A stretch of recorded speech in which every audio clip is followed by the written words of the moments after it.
Of course, it's not new to you that we're all facing global challenges in all countries that range from climate change to environmental degradation and violation of human rights.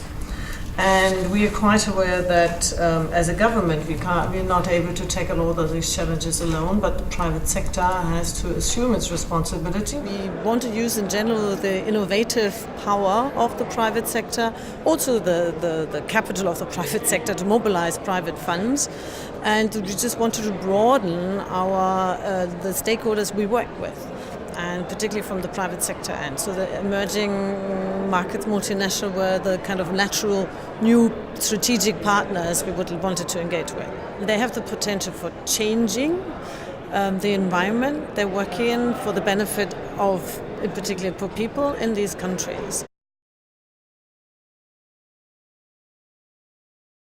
Normally they're working in environments that are more difficult to work in, often because of the lack of infrastructure, of poor public services, or of market information. But since they're much more used to it still from their home experience, they're less hesitant often to make investments in developing countries.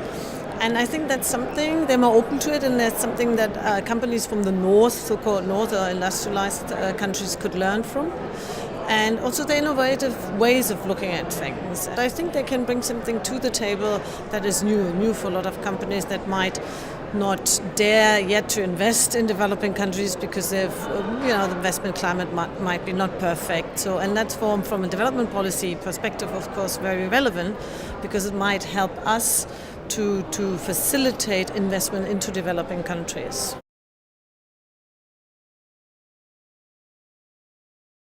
And we have seen that CSR issue is growing more and more important. We have observed over the past few years that CSR issue has gradually factored into the new generation of investment policies. So on the one hand, governments continue to liberalize their investment regime, continue to attract investment. On the other hand, they also emphasize the obligations of the firms. Not only the rights of the firms, but also obligations of the firms. So there's a rebalancing going on. So this gives us a very long-term perspective in the way that we run assets. And it's that long-term perspective that makes us realize and appreciate just how important good governance, good corporate responsibility, and good sustainability strategies are to value creation.